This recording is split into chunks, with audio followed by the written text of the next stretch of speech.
హిందూ గ్రంథాల్లో ఉన్న మంత్రాల్ని శ్లోకాల్ని టచ్ చేసి వాడి పుట్టుకలో వాడి క్రియలలో కూడా పాపం ఉంది. నీ నల్లోట్ల పుస్తకం చెప్తుందిరా మనిషి జన్మతః పాపి అని చెప్పేసి. కానీ ఎడవల్లరా అర్థం చేసుకోండి, మీ బతుకులకి తెలిసి చేసిన పాపాలకి వీళ్ళ మతం ఇచ్చినట్టు ఎలాంటి రుణమాఫీ పథకాలు, పాపాల మాఫీ పథకాలు లేవు.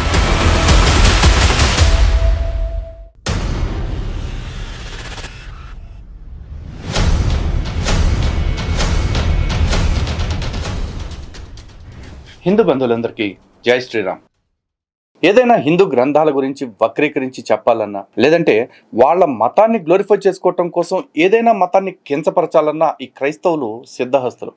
అందులోనూ ఈ బ్రో రవీంద్రనాథ్ లాంటి వాళ్ళు ఇంకాస్త ఎక్స్పర్టైజ్ చూపిస్తూ ఉంటారు. కానీ ఇదే క్రమంలో వాళ్ళు అనవసరంగా హిందూ గ్రంథాల్లో ఉన్న మంత్రాల్ని శ్లోకాల్ని టచ్ చేసి ఎప్పటికప్పుడే బొక్కబోర్ల పడి 32 పళ్ళు రాలగొట్టుకుంటూ ఉంటారు. అఫ్కోర్స్ మనం రాలగొడుతూ ఉంటాం, కానీ ఎన్నిసార్లు రాలగొట్టినా సరే, ఎన్నిసార్లు వీళ్ళకి బుద్ధి వచ్చేలాగా మన గ్రంథాల్లో ఉన్న శాస్త్రీయమైన విషయాల్ని, శాస్త్ర సంబంధమైన విషయాల్ని చెప్పినా సరే కుక్క తోక వంకర అన్నట్టుగా ఈ గొర్రె తోకలు కూడా అలా వంకరగానే ఉంటాయి. తాజాగా ఈ తప్పుడు విధవ మళ్ళొక్కసారి వాళ్ళ దేవుడు ఎందుకు పుట్టాడు, ఎందుకు సచ్చాడు అని చెప్పుకునే క్రమంలో మన గ్రంథాలని దారుణంగా వక్రీకరించి మన గ్రంథాల్లో మంత్రాల్ని చాలా తప్పుడు కోణంలో విశ్లేషిస్తూ చెప్పాడు. అయితే ఆ చెప్పేది ఏమన్నా తిన్నగా చెప్పాడా?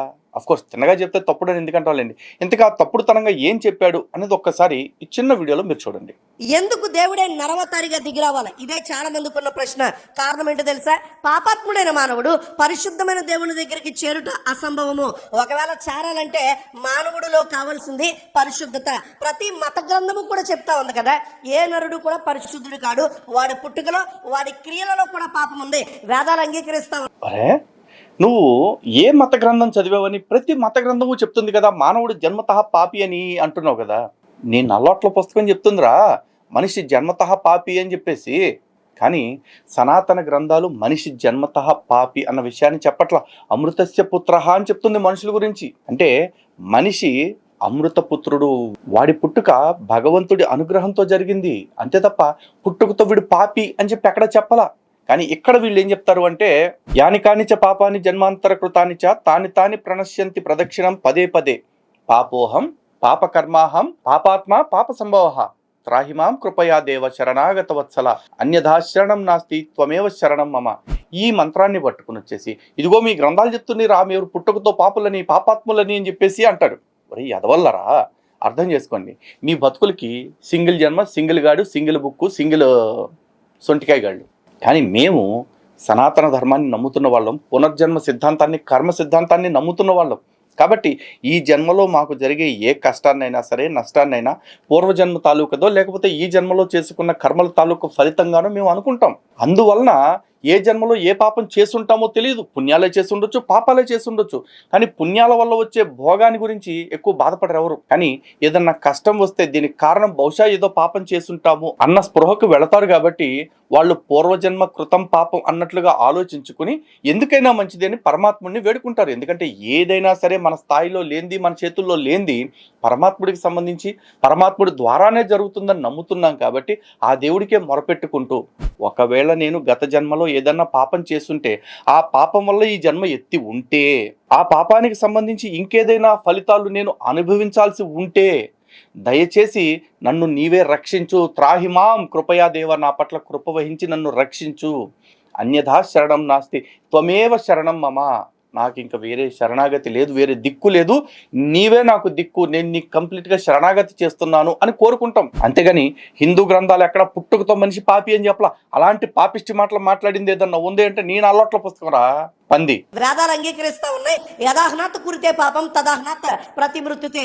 మానవుడిగా పుట్టిన ప్రతి ఒక్కడు కూడా పాపము చేస్తాడు, పాపము చేసిన వాడు మరణించాలి అని వేదాలు చెప్తున్నాయి. ఖురాన్ అంటూ ఉంది కదా.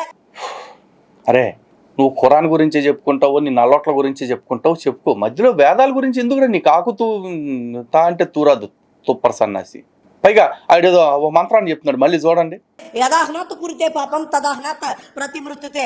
ఒరే అది మృతుతే, మొత్తితే, గుద్దితే ఇది కాదు. యదాహ్నాత్ కురితే పాపం తదాహ్నాత్ ప్రతిముచ్యతే.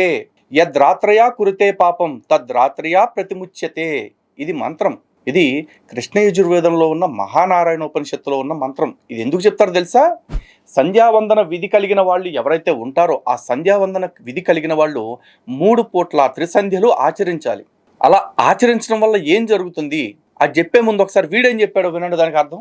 మానవుడిగా పుట్టిన ప్రతి ఒక్కడు కూడా పాపము చేస్తాడు, పాపము చేసిన వాడు మరణించాలి అని వేదాలు చెప్తున్నాయి.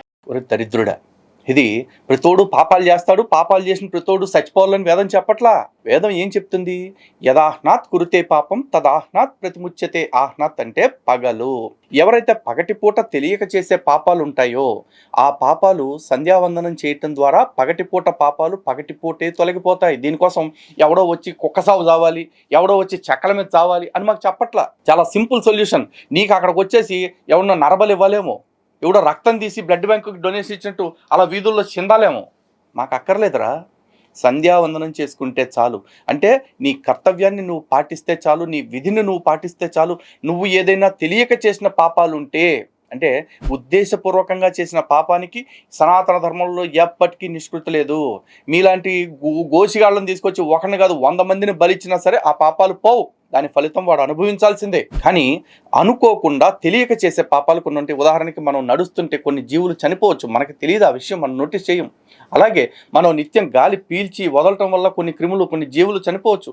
ఆ క్రిమి ప్రాణమైనా నీ ప్రాణమైనా అన్ని సమంగా చూస్తుంది సనాతన ధర్మం. సనాతన ధర్మంలో ఉన్న పరమాత్ముడు సనాతన ధర్మంలో సమవర్తి. కానీ అలా తెలియక చేసావు కాబట్టి, అలా చేయాలని నీ మనసులో లేదు కాబట్టి, దానికి ఏదో ఒక ప్రాయశ్చిత్తం ఉండాలి కాబట్టి సంధ్యావందన విధిని సవ్యంగా ఆచరించడం వల్ల నీకు ఖచ్చితంగా ఆ దోషం నుంచి విముక్తి కలుగుతుందని చెప్తుంది ఈ మంత్రం.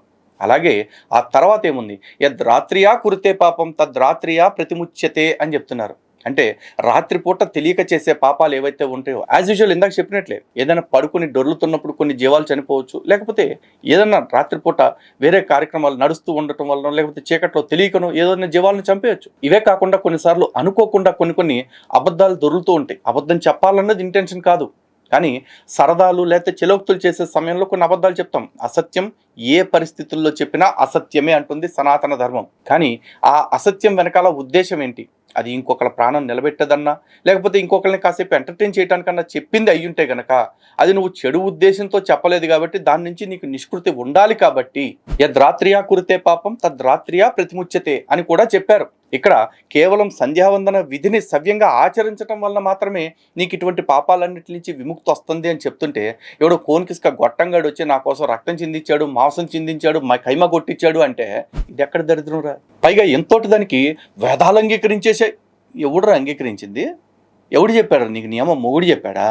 వేదాలు సత్యాన్ని మాత్రమే అంగీకరిస్తాయి, కానీ నీలాంటి సంకరజాతిగాలు చెప్పే సోదంతా అంగీకరించవు. వేదం ఎప్పుడు సత్యం వద ధర్మంచర ఈ రెండే చెప్తుంది. అంటే సత్యాన్ని పలకండి, ధర్మాన్ని ఆచరించండి, ఇది మాత్రమే చెప్తుంది తప్ప నీలాగా వక్రీకరణ చేసేసి వంకర మాటలు చెప్పేసి దొరికినల్లా మతం మార్చేమని ఎక్కడ చెప్పట్లేదురా. నువ్వు ఇలాంటి మాటలు చెప్పుకోవాలంటే నీ నల్లోట్ల పుస్తకం గురించి, ఆ పచ్చోట్ల పుస్తకం గురించి చెప్పుకో.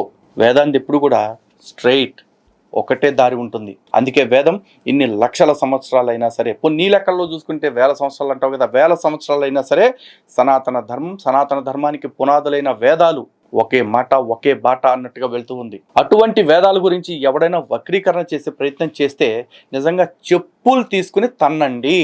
ఎందుకంటే వీళ్ళని తన్నటం వల్ల మనకి ఎటువంటి పాపము రాదు. ఒకవేళ ఏదైనా పాపం వచ్చినా సరే మనకి ఇలా గోసిగాడు వచ్చినట్టు వచ్చేసి రక్తాన్ని పొట్లాలు గట్టి చిందించాల్సిన అవసరం లేదు. సంధ్యావందన విధిని, దైవారాధన విధిని సవ్యంగా ఆచరిస్తే చాలు. కానీ మనసులో ధర్మాన్ని రక్షించాలన్న ఒకే ఒక్క చింతన పెట్టుకుని చేయండి. ఇది నేను కాదు చేస్తున్నది, పరమాత్మ నా చేత చేయిస్తున్నాడు అని నాహంకర్త అనే భావనతో చేయండి. ఎప్పుడైతే కర్తృత్వ భావన విడిచిపెట్టి ధర్మం కోసం మనం చేస్తామో యుద్ధం, ఆ యుద్ధంలో ఏం జరిగినా సరే ఆ పాపం మనకు అంటదు. అరే బ్రో రవీంద్రనాథ్, నీ నల్లోట్ల పుస్తకాన్ని నువ్వు తిన్నగా చదివాడు. అలా కాకుండా మా వేదాల గురించి, మా మంత్రాల గురించి, శ్లోకాల గురించి వక్రీకరణ చేసే ప్రయత్నం చేసావంటే మాత్రం నీకెప్పుడోకప్పుడు హిందువుల చేతుల్లో బ్యాండ్ బాజా భారత్ అయిపోద్ది. తప్పుడేదవా. చూస్తున్నారుగా హిందూ బంధువులారా, వీళ్ళు ఆల్రెడీ మతం మారిపోయిన వాళ్ళకి ఇలాంటి తప్పుడు బోధనలు చెప్తూ వాళ్ళలో హిందుత్వం పట్ల, సనాతన ధర్మం పట్ల తీవ్రమైన వ్యతిరేకతని నూరిపోస్తూ వాళ్ళని విష పురుగుల్లాగా తయారు చేస్తూ ఉన్నారు. పనిలో పనిగా ఇలాంటి వాళ్ళ అబద్ధాలని నమ్మి చాలామంది హిందువులు కూడా అవునా అన్న ఏంటి ఇలా ఉంది మన గ్రంథాల్లో అంటూ నాకే ఫోన్లు చేస్తూ ఉన్నారు. వాడు చెప్పిన మంత్రమే తప్పు, వాడు చెప్పిన అర్థం అంతకంటే తప్పు. సనాతన ధర్మంలో మనుషులు తెలిసి పాపాలు చేసినా తెలియక పాపాలు చేసినా సరే అన్నీ అనుభవించాల్సిందే. కానీ తెలియక చేసిన పాపాలకి కొన్ని ప్రక్రియల ద్వారా నిష్కృతి ఉంటుంది. తెలిసి చేసిన పాపాలకి వీళ్ళ మతం ఇచ్చినట్టు ఎలాంటి రుణమాఫీ పథకాలు, పాపాల మాఫీ పథకాలు లేవు. ఎవరు చేసుకున్న కర్మకి ఫలితం వాళ్ళు అనుభవించాల్సిందే.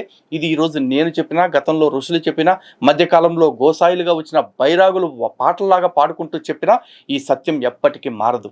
ఇది సత్యం, సత్యం పునః సత్యం. జై శ్రీరామ్, భారత్ మాతాకి జై. సత్యమేవ జయతే.